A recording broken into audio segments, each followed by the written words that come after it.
Hello, আসসালামু আলাইকুম। সবাই কেমন আছেন?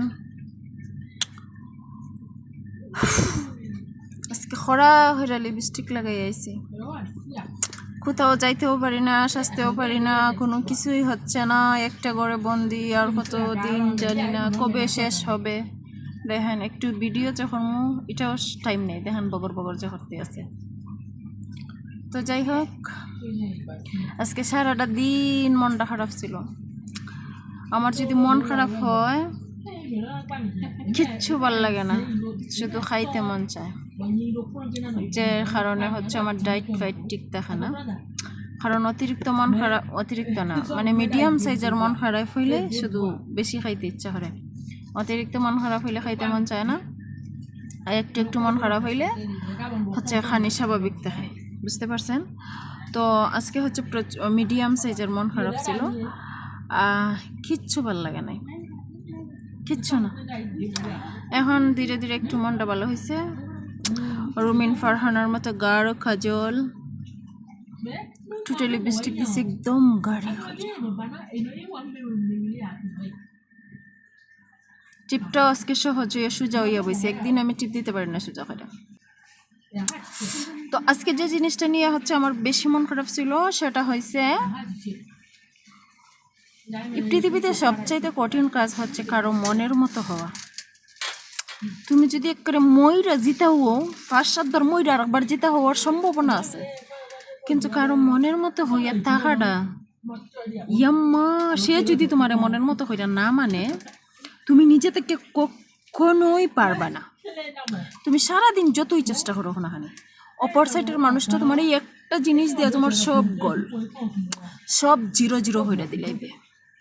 এটা হচ্ছে মানুষের চরিত্র, বুঝতে পারছেন না? তো আজকে সারাদিন শুধু এই জিনিসটাই চিন্তা করলাম, ওরে বাপরে, দুনিয়ার তো দেখি সবচেয়ে বড় কষ্ট মানুষের বাড়ি খাম করা সহজ আছে, তবে কারো মনের মতো হওয়ার চেষ্টা কইরা পরে মনের মতো হওয়া কখনোই সম্ভব না। শুধু মনের মতো হওয়া তখন সম্ভব যখন যার মনের মতো হইতে চাও সে যদি বলে যে তুমি খানা টেরা লুইলা কিছু বুঝো না, সুন্দর করে কথা বলতে পারো না, আমার মতো বগর বগর করতে পারো না, তাও যদি সে চায় যে ওয়াও, তাইলে শেষ, তাইলে তোমার আর কোনো কষ্ট করা লাগবে না। আর আমার মতো স্মার্ট হও, বেশি কথা হইতে পারো, বেশি কিছু সব কিছু বেশি বেশি পারো, কাম হবে না। এটা নিয়ে আমি আজকে সারাটা দিন প্রচুর টেনশনে ছিলাম, কিচ্ছু ভালো লাগছে না। বেডি যত সময় কাজের কথা হয়েছে, বেডির সাথে মনে হয়েছে যেন বেটি আমার ফিরে কাজ করাইতেছে, মনে হয়েছে বেটির 2টা টুসুম টুসুম দিলে। এদিকে যাও আমার মন খারাপ, এখন আমি কি করব? মেশিনের শব্দটা কমছে, এক মেশিনের শব্দ, এক হচ্ছে মানুষের শব্দ। মন খারাপ হইলে যে নীরবে নিবৃত্তি যে 5টা মিনিট বইমু, এতটুকু সুযোগও এই জ্ঞানে নাই। এমন একটা জায়গায় বসবাস করি, কি করব? কিচ্ছু করার নাই।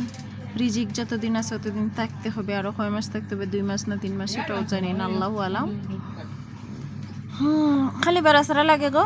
যখনই চেষ্টা করি দেশে যাইম গে, তখনই একটা না একটা ঝামেলা লাগে। মানে বিদেশে আমার একরে 4টা খাইলিছে, ছাড়তে চায় না। আমি যতই চেষ্টা করি প্রবাস ইতি টানমু, বিদেশ যেন আমার আরো জড়াইয়া ধরে, আরো জড়াইয়া ধরে। এখন আমি যাইতে পারবো, যাইতে পারবো, সে আমার গিল্লা লিতাছে, আমার আর ভাল লাগে না।